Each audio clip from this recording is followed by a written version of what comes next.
Hello students, ये chapter है तुम लोगों का बिजनेस मैनेजमेंट। ये भी एक इम्पॉर्टेंट चैप्टर है। ठीक है, इंग्लिश वाली बुक में इससे पहले बिजनेस की मीनिंग और मैनेजमेंट की मीनिंग लिखी हुई है, लेकिन हम लोगों का टॉपिक केवल बिजनेस मैनेजमेंट है। तो ये चैप्टर एक इम्पॉर्टेंट चैप्टर है। इस चैप्टर से निश्चित तौर पे क्वेश्चन बोर्ड में आता है। तो बिजनेस मैनेजमेंट की मीनिंग क्या हुई? हम कह सकते हैं कि business management is a process which establish an effective coordination among the different sections of business.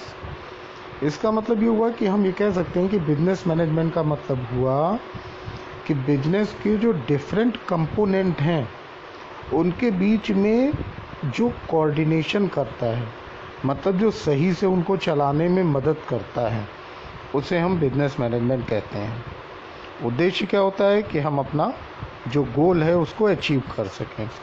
दूसरे शब्दों में हम कह सकते हैं कि business management means making plan to make the optimum utilisation of physical and human resources of business, forming a powerful organisation, managing staff, directing them and coordinating and the different activities of the business so as to fulfill the business objective and maximizing profits and increasing the worth of business। मतलब इसका ये हुआ कि हम plan बनाएं। Business management का मतलब हुआ कि हम प्लान बनाएं जिससे कि हम व्यवसाय में जो भी कुछ उपलब्ध है उसका मैक्सिमम यूज़ कर पाएँ। एक अच्छा ऑर्गेनाइजेशन बनाएं, स्टाफ को सही से मैनेज करें, उनको डायरेक्ट करें, उनको बताएं काम कैसे करना है, जिससे कि क्या हो कि बिजनेस का जो उद्देश्य है उसको हम पूरा कर सकें, जो बिजनेस का मोटिव है उसको हम फुलफिल कर सकें और प्रॉफिट मैक्सिमम कर सकें। ठीक है, ये थी मीनिंग बिजनेस मैनेजमेंट की। अब कैरेक्टरिस्टिक्स, विशेषताएं क्या क्या हैं। पहली विशेषता लिखी हुई है कि management is a goal oriented, मतलब एक उद्देश्य होता है जिसको पूरा करने के लिए मैनेजमेंट काम करता है। ठीक है, ऐसा नहीं कि ऐसे ही चलता रहता है, ये हमेशा एक उद्देश्य होता है, उस उद्देश्य की तरफ व्यवसाय को ले जाने के लिए काम ये करता है। और व्यवसाय का उद्देश्य नॉर्मली क्या होता है? मैक्सिमम लाभ कमाना। ठीक है, दूसरा लिखा हुआ है management is associated with efforts of a group. Management का वर्क जो है वो कोई एक आदमी में ही नहीं हो जाएगा, वो हमेशा लोगों के ग्रुप को के एफर्ट को करता है। ठीक है, मतलब जैसे एक व्यवसाय में मान लो 50 आदमी काम कर रहे हैं, तो उन 50 आदमियों के लिए काम करने के लिए ये मैनेजमेंट वर्क करता है। फिर लिखा हुआ है अगला कि management is intangible. Management intangible है, ये दिखाई नहीं देता लेकिन ये काम करता रहता है। It is an unseen force, ये बिना देखी हुई ताकत है। We cannot touch it, but it may be felt, लेकिन इसे महसूस किया जा सकता है कि हाँ ये ऐसा है। ठीक है, लेकिन इसे देखा और छुआ नहीं जा सकता। अगला लिखा हुआ है management is an activity not a person, not a group of person. Management किसी आदमी का नाम नहीं है, किसी ग्रुप ऑफ पर्सन्स का नाम नहीं है। मैनेजमेंट सिंपली एक एक्टिविटी का नाम है, एक वर्क का नाम है। ठीक है, ये फंक्शनल कॉन्सेप्ट है, ये काम करता है, गाइड करता है लोगों को काम करने के लिए। फिर अगला लिखा हुआ है कि management is situational in character. Management theory या साइंस जो है वो एक किसी काम को करने का एक सबसे अच्छा तरीका बताती है। ठीक है, जो इफ़ेक्टिव मैनेजमेंट होता है, ठीक है, जो अच्छा मैनेजमेंट होता है, जो वर्क कर रहा होता है, वो हमेशा सिचुएशनल या कॉन्टिजेंसी मैनेजमेंट होता है कि अगर ये स्थिति है तो ये करना है। A manager has to apply management principles, approaches and techniques after taking into account the situational peculiarities of an organisation. Management का काम करता कौन है? मैनेजमेंट का काम करता है मैनेजर। तो मैनेजर को स्थिति देख करके फिर मैनेजमेंट के जो सिद्धांत हैं, तरीके हैं, उन तरीकों को प्रयोग करके अपना निर्णय या एक आदेश देना होता है। फिर अगला लिखा हुआ है management is universal. Management universal in character है, हर जगह पे ये होता है। ठीक है, एजुकेशनल हो, गवर्नमेंटल हो, पॉलिटिकल हो, रिलीजियस हो, हर जगह जो है वो मैनेजमेंट काम करता है। ठीक है, it is not confined to 4 walls of factories. इसका मतलब हुआ कोई अगर ये कहे नहीं ये तो फैक्ट्री में ही मिलेगा, ऐसा नहीं है, हर जगह मैनेजमेंट ही होता है। ठीक है, तो जैसे उदाहरण के तौर पे मान लो एक कार को आगे ले करके जाना है और 2 लोग जो है एक आगे से और एक पीछे से धक्का दे रहे हैं उसमें, तो कार आगे नहीं जाने वाली है। तो यही सिचुएशन को देख करके मैनेजमेंट करना हुआ कि नहीं, दोनों लोग मिल करके एक तरफ से दूसरी तरफ को धक्का दो। तो वही है कि मैनेजमेंट यूनिवर्सल है, हर जगह पाया जाता है, हर जगह चलता है। ठीक है, फिर है management is concern with man. Management जो है वो मैन के साथ कॉन्सर्न है, मतलब अगर लोग नहीं है तो मैनेज कैसे करेंगे। ठीक है, मशीन तो अपना काम करती है जैसे करती हैं, लेकिन उन मशीन से काम लेने वाले आदमियों को हमें मैनेज करना है कि काम कैसे लिया जाए। ठीक है, तो मैनेजमेंट जो है वो लोगों से संबंधित है। ठीक है, मैनेजमेंट खुद कोई काम नहीं करता है, लोगों से काम कराता है। ठीक है, तो ये है मैनेजमेंट।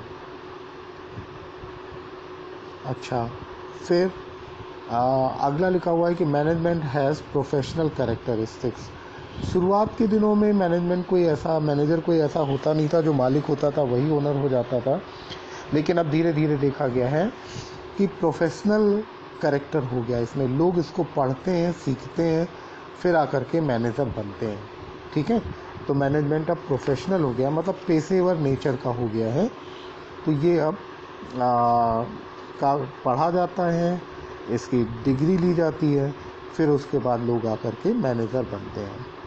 अगला टॉपिक है मैनेजमेंट और एडमिनिस्ट्रेशन, प्रशासन और प्रबंध में क्या अंतर है। हिंदी वाली किताब में 3 चीज़ों में अंतर दिया गया है, प्रशासन, प्रबंध और संगठन। इंग्लिश वाली किताब में 2 ही चीज़ों में है, तो 2 के अंतर देख लो। एडमिनिस्ट्रेशन और मैनेजमेंट में क्या अंतर है। Administration is concern with the policy making, it determines the goal और target to be achieve.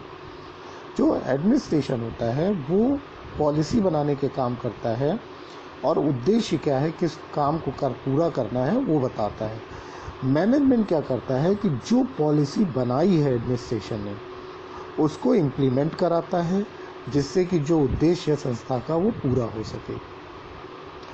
Administration is not directly concerned with the implementation of the policy. Administration जो होता है उसका काम ये नहीं है कि वो जा करके काम करवाए या पॉलिसी को लागू करवाए। पॉलिसी को लागू कराने का काम मैनेजमेंट का होता है। इट्स फंक्शन और legislative and legally determinative and largely determinative.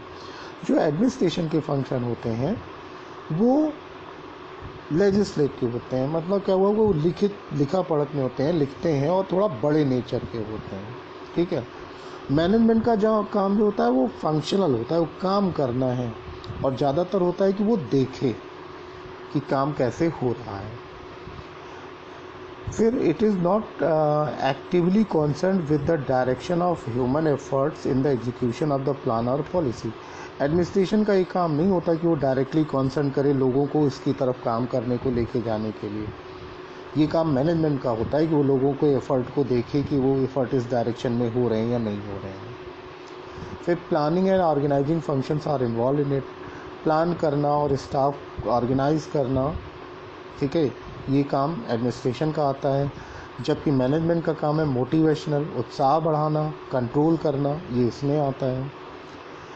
फिर एडमिनिस्ट्रेशन के लिए लिखा हुआ है इट रिलेट्स टू अपेक्स और top level management, personnel at top level like the owner और the board directors are in charge of it.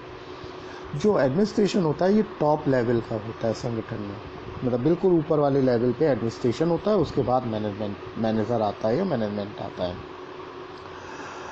जैसे बोर्ड ऑफ डायरेक्टर या मालिक जो हुए ये सब एडमिनिस्ट्रेशन में आते हैं, जबकि मैनेजमेंट मिडिल और लोअर लेवल पे आता है। ठीक है, फिर administration is the master of industry which provides the various agent of production and in due of this service earns profit.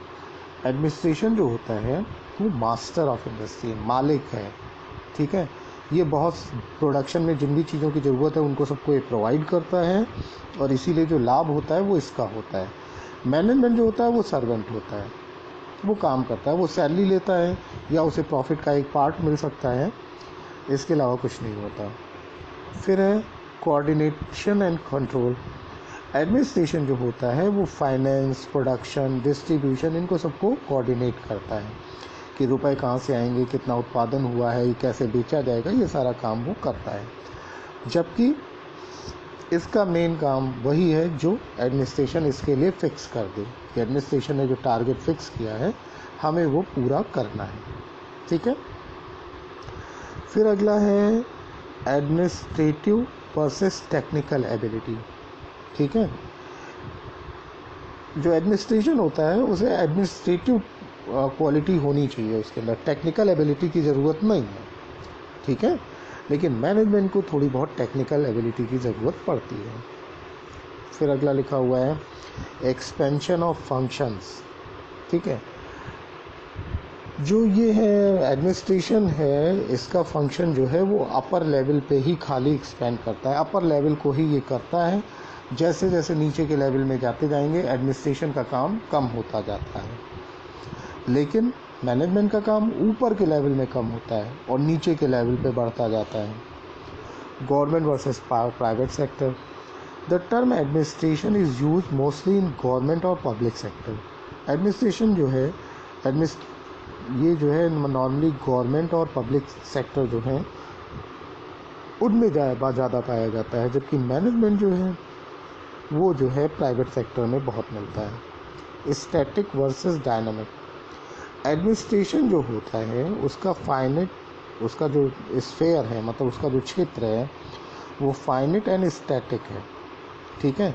उसका काम केवल मेंटेनिंग है, इम्प्रूविंग नहीं। ठीक है। तो ये प्रोडक्टिव नहीं होता नेचर में। जैसे मैनेजमेंट ने कह दिया कि हमें इस साल में 1000 कारों का प्रोडक्शन चाहिए, एडमिनिस्ट्रेशन ने बोल दिया। ठीक है। अब वो कैसे होंगी, कैसे नहीं होंगी, क्या करना है, क्या नहीं करना है, ये सारा काम आ जाता है मैनेजमेंट के ऊपर। तो एडमिनिस्ट्रेशन का स्टैटिक होता है कि सीधा उसने बोल दिया इतना है, जबकि मैनेजमेंट का डायनेमिक होता है, मतलब चारों तरफ होता है। ठीक है। और ये इनफाइनाइट होता है, इसमें कुछ भी काम करने को आ सकता है। ठीक है। अलग अलग तरीके के इनपुट्स डालने को, अलग अलग काम करने को आ सकता है, और ये प्रोडक्टिव नेचर का होता है। ठीक है। फिर आगे लिखा हुआ है कि management is an executive function which is primarily concern with the getting things done by the other. अच्छा, ये डिफरेंस दूसरे हैं, ये डिफरेंस है तुम्हारे मैनेजमेंट और ऑर्गेनाइजेशन के डिफरेंस। इससे पहले वाले डिफरेंस तुम्हारे एडमिनिस्ट्रेशन और मैनेजमेंट के थे, अब मैनेजमेंट और ऑर्गेनाइजेशन के डिफरेंस है। हिंदी वाली किताब में हम बता रहे थे कि तीनों में एक साथ कंपैरिजन कर दिया गया है, यहाँ पे अलग अलग दिया गया है। तो देखो ये 5 अंतर दिए हुए हैं मैनेजमेंट और ऑर्गेनाइजेशन के बीच में क्या क्या अंतर है। मैनेजमेंट एक एग्जीक्यूटिव फंक्शन होता है, ये अधिकारी तरीके का काम होता है, इसका काम होता है काम दूसरों से कराना, जबकि ऑर्गेनाइजेशन जो होता है उसका काम है काम करना। ठीक है। मैनेजमेंट में planning, organising, staffing, motivation, direction, coordination, control, ये सारे फंक्शन आते हैं। प्लानिंग का मतलब प्लान बनाना, ऑर्गेनाइजिंग का मतलब लोगों को कितने लोगों की ज़रूरत पड़नी ये डिसाइड करना, स्टाफिंग का मतलब जिन लोगों की ज़रूरत है उनको सेलेक्ट करना, मोटिवेशन का मतलब हुआ उनको उत्साहित करना, प्रोत्साहित करना, डायरेक्शन का मतलब हो गया उनको तरीका बताना कैसे काम करोगे तब होगा, कोऑर्डिनेशन का मतलब हुआ कि डिफरेंट जो यूनिट्स हैं उनके बीच में एक समन्वय बनाए रखना, एक बैलेंस बनाए रखना ताकि काम चलता रहे, और कंट्रोल का मतलब नियंत्रण। ये सारा काम मैनेजमेंट करता है, जबकि ऑर्गेनाइजेशन का कोई ऐसा वो नहीं, उन्हें खाली काम करना है जो काम कहा गया है। Management is like the entire body of human being. Management को हम कह सकते हैं कि ये पूरी तरीके से कह सकते हैं हम लोग कि ये आदमी का पूरा शरीर है मैनेजमेंट। और ऑर्गेनाइजेशन का मतलब हुआ ये नर्वस सिस्टम है कि काम कराता है, जिसकी मदद से काम होता है। लेवल्स मैनेजमेंट में 3 लेवल होते हैं, top level, middle level and lower level. इसमें ऐसे कोई लेवल होते नहीं ऑर्गेनाइजेशन में। यूजर्स मैनेजमेंट जो होता है वो management users the organisation determined by the administration. जो एडमिनिस्ट्रेशन जो ऑर्गेनाइजेशन बना देता है उस ऑर्गेनाइजेशन को यूज़ करता है मैनेजमेंट। और ऑर्गेनाइजेशन जो होता है वो एक मशीन है मैनेजमेंट की जो कि इन कामों को पूरा कराती है। अगला टॉपिक है नेचर ऑफ मैनेजमेंट। मैनेजमेंट का नेचर क्या होता है। ठीक है। तो मैनेजमेंट के नेचर में देखो क्या क्या लिखा हुआ है। पहला लिखा हुआ है कि मैनेजमेंट इज़ अ प्रोसेस, कि मैनेजमेंट एक प्रोसेस है, एक काम करने का तरीका है, उसी पे लोग काम करते हैं, प्रक्रिया है, और ये मैनेजरों द्वारा परफॉर्म की जाती है हर लेवल पे। दूसरा लिखा हुआ है मैनेजमेंट इज़ पर्पसफुल, बिना उद्देश्य के तो कोई काम नहीं होता। तो मैनेजमेंट भी ऐसे ही, मैनेजमेंट का एक उद्देश्य होता है, उसी उद्देश्य को पूरा करने के लिए ये काम करता है। Management is activity based, management जो है वो एक्टिविटी बेस्ड है, मतलब काम होता है इसमें, ठीक है। मैनेजमेंट का मतलब हो गया कि सीखो और फिर उसको करो। मैनेजमेंट ये बताता है कि ये काम ऐसे होता है, इसे पहले सीखो, फिर बाद में उसी काम को पूरा करो। Management is a group activity, जाहिर सी बात है एक आदमी के मैनेज करने का कोई मतलब नहीं होता है, तो जहाँ पे ग्रुप होते हैं लोगों के, उनको ये मैनेजमेंट जो है उनसे काम कराता है। मैनेजमेंट इज़ यूनिवर्सल, मैनेजमेंट हर जगह लागू होता है, चाहे जैसी संस्था हो। अभी पहले भी हम लोग पढ़ चुके हैं डिफरेंसेस में कि यूनिवर्सल है, हर जगह एप्लीकेबल है। फिर आगे लिखा हुआ है management accomplish results through others, management एक ऐसा तरीका है जो दूसरों की सहायता से रिजल्ट प्राप्त करता है। भाई मैनेजमेंट दूसरों से काम कराएगा तभी तो जा करके रिजल्ट मिलेगा, ठीक है। और फिर 7th पॉइंट है management is a science and an art, management science भी है, आर्ट भी है। साइंस और आर्ट में क्या डिफरेंस होता है? साइंस में क्या होता है, हर क्यों का जवाब होता है, वाई ऐसा होता है, क्यों होता है, उसका जवाब है। लेकिन आर्ट में क्या होता है, हर क्यों का जवाब नहीं होता, ये ऐसे होता है बस, ठीक है, ऐसे करने से अच्छा होता है, ठीक है। तो मैनेजमेंट में जो होता है वो दोनों के गुण पाए जाते हैं, कुछ सिद्धांतों, कुछ नियमों, कुछ तकनीकियों का प्रयोग किया जाता है। तो सिद्धांत, नियम, तकनीकी साइंस के पार्ट हैं, जिसकी मदद से किसी काम को अच्छे से अच्छे तरीके से कराया जाता है। यहाँ पर लोगों की योग्यताएं भी एप्लीकेबल होती हैं, लगती हैं, इसलिए ये आर्ट भी हो गया। फिर है ऑब्जेक्ट ऑफ मैनेजमेंट, मैनेजमेंट का उद्देश्य क्या है? हायर एफिशिएंसी, मैनेजमेंट का सबसे बड़ा उद्देश्य यही है कि उत्पादन के जो विभिन्न स्रोत हैं उन सब स्रोतों का प्रयोग करके हायर एफिशिएंसी लेकर के आना, मतलब अच्छे से ज़्यादा प्रोडक्शन कर पाना, ये मैनेजमेंट का एक प्रमुख उद्देश्य होता है। एडुकेट रिटर्न ऑन कैपिटल, कोई भी मालिक जो होता है, जो पैसा लगाता है किसी व्यवसाय को में, उसे हम कहते हैं कैपिटल। तो मैनेजमेंट का ये प्रमुख उद्देश्य है कि जिस आदमी ने पैसा लगाया है व्यवसाय में, उस आदमी को अपने लगाए गए पैसे पे उचित रिटर्न तो मिले, वरना वो आदमी क्यों काम करे, क्यों पैसा लगाएगा अपना, ठीक है।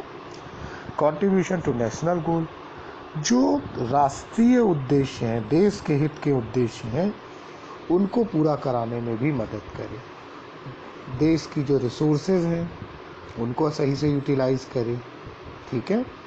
इसके अलावा एम्प्लॉयमेंट जनरेशन करे, ये हैं राष्ट्र के उद्देश्य जिनको पूरा करे।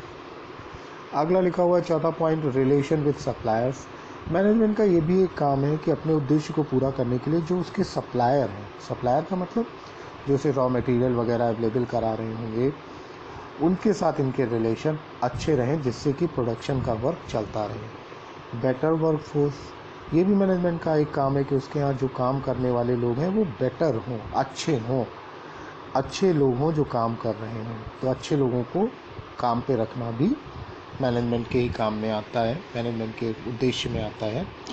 सेटिस्फैक्शन ऑफ कस्टमर्स, कंज्यूमर जो है हमारे, जो कस्टमर है हमारे, जो हमारे प्रोडक्ट को यूज़ करेंगे, वो भी पूरी तरीके से सेटिस्फाइड रहें, उन्होंने जो खर्चा किया है, जो हमारा प्रोडक्ट ख़रीदा है, उससे वो सेटिस्फाई रहें, क्योंकि अगर वो सेटिस्फाई नहीं रहेंगे तो बिज़नेस आगे नहीं चलेगा।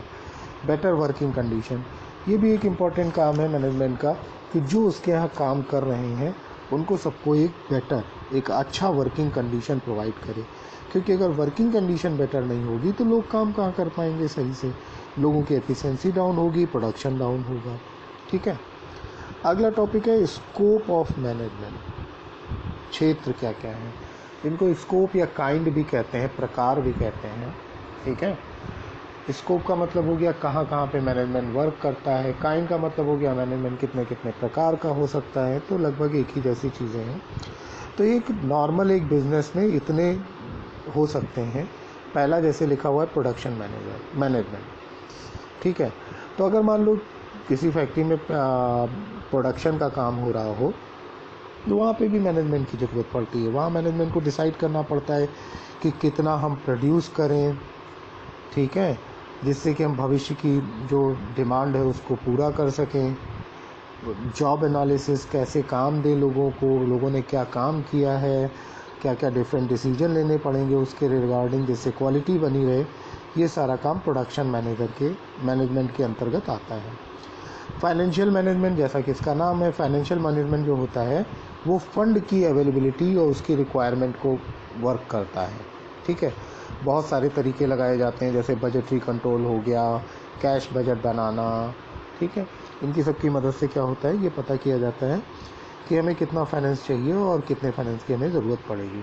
फिर है परचेज़ मैनेजमेंट, ऐसा ही परचेज़ मैनेजमेंट होता है। परचेज़ मैनेजमेंट का काम होता है ये करना कि हमें क्या माल ख़रीदना है, कितना रॉ मटेरियल ख़रीदना है, किस रेट पे ख़रीदना है, कहाँ से ख़रीदें, उसके लिए टेंडर इनवाइट करना, टेंडर की एनालिसिस करना, सेलेक्ट करना, उनको ऑर्डर देना, ये सारा काम परचेज़ मैनेजमेंट के अंदर आता है। स्टोर मैनेजमेंट जो होता है वो जो भी मटेरियल परचेज़ करके आया है उसको प्रॉपरली सही प्रकार से अपने यहाँ स्टोर कैसे रखा जाए, जिससे कि जब भी ज़रूरत पड़े हम तुरंत उसे अवेलेबल करा पाएँ, उसमें लॉसेस ना हो, ख़राब ना हो, हमारा चोरी ना हो, ये सारा काम स्टोर मैनेजमेंट के हेड के अंतर्गत आता है। फिर अगला है ऑफिस मैनेजमेंट। ऑफिस मैनेजमेंट हो ही गया, जैसे ऑफिस सारा काम जो होता है वो पूरा ऑफिस से ही होता है, तो डिफरेंट डिपार्टमेंट के बीच में कोऑर्डिनेशन रखना, ये सारा काम ऑफिस के ही थ्रू होता है, तो इसके लिए ऑफिस मैनेजमेंट है वो वर्क करता है। अकाउंटिंग मैनेजमेंट, जैसा कि इसका नाम है, जो भी ट्रांजैक्शन हुए हैं उनको सबको लिखना पढ़ना भी है, उनके अकाउंट्स भी बनाने हैं, प्रॉपरली बनाने हैं, किनको किनको कॉपी उनकी भेजनी है, ये सारा काम अकाउंटिंग मैनेजमेंट देखता है। मार्केटिंग मैनेजमेंट का काम होता है सेल को मार्केट में पहुंचाना, ये भी एक इम्पॉर्टेंट मैनेजमेंट है, क्योंकि प्रोडक्शन के बाद फिर अगला काम तो यही हुआ ना कि माल का बिकना। अगर माल बिक नहीं रहा है तो फिर बेकार है बनाना सारा। तो मार्केटिंग मैनेजमेंट के अंदर ये काम आता है कि वो माल को बिकवाने में मदद करे। फिर है पर्सनल मैनेजमेंट। पर्सनल मैनेजमेंट जो होता है इसको ह्यूमन रिसोर्स मैनेजमेंट भी कहते हैं। ह्यूमन रिसोर्स में क्या होता है कि ये लोग जो काम कर रहे हैं हमारे यहाँ उनकी समस्याओं को देखता है, लोगों के अपॉइंटमेंट को देखता है, ठीक है, लोगों को ट्रेनिंग की ज़रूरत है, लोगों को क्या क्वालिफ़िकेशन चाहिए, क्या क्वालिटीज़ होनी चाहिए, ये सारा काम, उनको कितनी मजदूरी दी जानी चाहिए, ये सारा काम ये देखता है। डेवलपमेंट मैनेजर जो होता है ये रिसर्च में लगा रहता है, मतलब ये खोज करता रहता है कि हम क्या ऐसा काम करें कि हमारा प्रोडक्शन और अच्छा होने लगे, हमारे पास और अच्छी मशीनें हों, और अच्छा मटेरियल हो, इनमें सब में ये हमेशा रिसर्च एंड डेवलपमेंट में लगा रहता है। एक्स्ट्रा मैनेजमेंट, यहाँ पे इन्होंने अदर, एक्स्ट्रा की जगह पे अदर मैनेजमेंट होने लिखना चाहिए कि अगर ज़रूरत पड़ती है तो और भी कई तरीके के हो सकते हैं, regular management, traffic management, maintenance management, तमाम तरीके के मैनेजमेंट हो सकते हैं, ठीक है। अब आता है लिमिटेशन ऑफ मैनेजमेंट। मैनेजमेंट के दोष क्या क्या हैं, तो मैनेजमेंट में दोष भी है। जैसे पहला दोष लिखा हुआ है expectation of personal interest and specific consideration.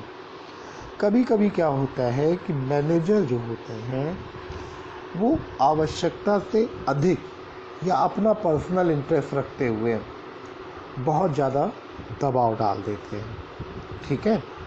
तो ये सबसे बड़ी प्रॉब्लम है इनकी कि अपना पर्सनल इंटरेस्ट है तो उन्होंने इस पर ज़्यादा एक्सपेक्टेशन लगा दी लोगों से, ठीक है। तो होता क्या है कि इससे जो है ऑर्गेनाइजेशन को नुकसान होता है, ठीक है। मैनेजमेंट ने तो, अब मैनेजमेंट जो है, मैनेजर जो है वो तो अपनी, जैसे फॉर एग्जांपल मान लो एक मैनेजर है, उसको किसी एक प्रोडक्ट की सेल पे ज़्यादा कमीशन मिलता है या ज़्यादा कुछ उसका अपना पर्सनल फ़ायदा होता है या उसे अच्छा लगता है कि ये ज़्यादा बने, अब उसके प्रोडक्शन पे तो ज़्यादा जोर दे रहा है लेकिन बाकी चीज़ों को उसने छोड़ दिया या कम जोर दिया, तो इसका असर पूरे ऑर्गेनाइजेशन के ऊपर पड़ता है और ऑर्गेनाइजेशन इससे सफ़र करता है। अगला है dominance of bureaucracy.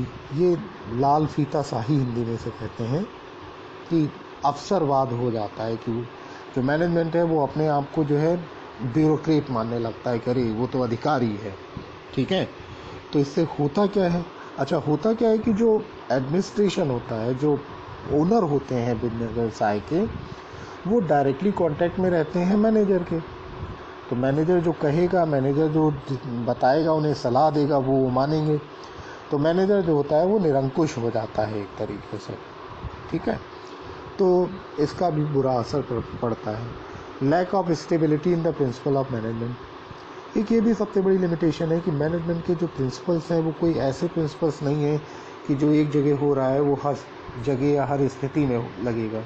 Situational based decision लेने होते हैं। तो इसके प्रिंसिपल भी ऐसे होते हैं। तो जब इसके प्रिंसिपल फिक्स्ड नहीं है, परिस्थितियां बदलने के अकॉर्डिंग सिद्धांत में भी बदलाव करना पड़ता है। तो इसके सिद्धांत जो है वो स्टेबल नहीं है कि हर जगह वही होगा। जैसे साइंस में होता है कि 2+2 ऑलवेज, मैथ में होता है 2+2 ऑलवेज 4 होता है। तो हर स्थिति में वो जहाँ कहीं पे 2+2 लिखा मिल जाए वो =4 लिख दो तुम। लेकिन इसमें ऐसा नहीं होता। कोई सिद्धांत अगर है तो परिस्थितियाँ अगर बदली हुई हैं तो वहाँ पे कुछ और सोचना पड़ेगा, ठीक है। फोर्थ लिमिटेशन है change in the principles of management, changes in the principles of management. जो मैनेजमेंट के प्रिंसिपल्स हैं वो लगातार बदलते रहते हैं। एक सिद्धांत आपने आज लागू किया, कल हो सकता है वो बेकार हो जाए। इस प्रॉब्लम के कारण एक सबसे बड़ा मुश्किल ये है कि कौन सा मैनेजमेंट कौन सा सिद्धांत लागू करे, ये भी एक मुश्किल काम है, ठीक है। इसको चुनना कि कौन सा सिद्धांत का हम फॉलो करें। फिर पांचवी लिमिटेशन है freedom of human behaviour. Management जो है, मैनेजमेंट साइंस जो है वो ह्यूमन बिहेवियर का साइंस है, ठीक है। तो मैनेजमेंट जो होता है वो क्या करता क्या है कि वो एक तरीका बता देता है, इस तरीके से काम करना है, ठीक है। इससे क्या होता है कि बाकी लोग जो हैं, जो उनका बिहेवियर है, जैसे जो लेबर्स हैं, एम्प्लॉई हैं, कस्टमर्स हैं, इनके सबके जो बिहेवियर हैं ये होते हैं फ्री। अब प्रॉब्लम देखो यहाँ पे क्या है, सबके बिहेवियर फ्री होते हैं। मतलब हर आदमी का जो प्रकृति है वो अलग अलग होती है, जरूरी नहीं सब एक जैसे भी हैं, ठीक है। तो और वो लगातार बदलते रहते हैं। तो ये मैनेजमेंट के लिए एक सबसे बड़ी प्रॉब्लम है कि उन बदलते हुए व्यवहार को भी ध्यान में रखते हुए अपने एक सिद्धांत को लागू करा पाना, ठीक है। जैसे मान लो, उदाहरण के तौर पे मान लो हमने 100 मजदूर बुलवाए। अब अगर हमने उनसे काम करने के कहा कि आपको ये दीवार बनानी है, तो ज़रूरी नहीं वो 100 के 100 एक जैसे ही काम करें। कुछ लोगों को काम करना अच्छा लग रहा होगा, कुछ लोगों को ख़राब लग रहा होगा, कुछ लोग टाइम पास कर रहे होंगे, कुछ लोग बिगाड़ रहे होंगे। तो सबके बिहेवियर अलग अलग है ना, सबके बिहेवियर एक जैसे तो होते नहीं। तो मैनेजमेंट के सामने ये भी एक बहुत बड़ी समस्या होती है कि चेंजिंग बिहेवियर को ध्यान में रखते हुए सिद्धांतों को लागू कराना पड़ता है। फिर है financial burden upon the enterprises. एक ये भी बात कही गई है कि मैनेजमेंट जो होता है, जो मैनेजर होते हैं वो खुद तो कुछ करते नहीं, मैनेजर खुद कुछ नहीं करता, वो लोगों से काम कराता है। तो ये भी एक माना गया है कि मैनेजर जो होते हैं वो किसी भी संस्थान के लिए एक बर्डन है, एक बोझ है।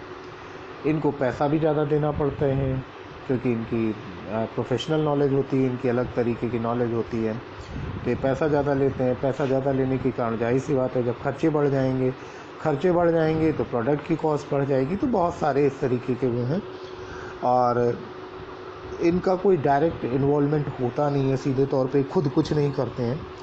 तो इसलिए ये माना जाता है कि फाइनेंशियल बर्डन है मैनेजर्स जो इंटरप्राइजेस पे। लेकिन वास्तविकता ये है कि मैनेजर्स जो होते हैं उनकी मदद से ही काम को और अच्छे तरीके से कराया जा सकता है।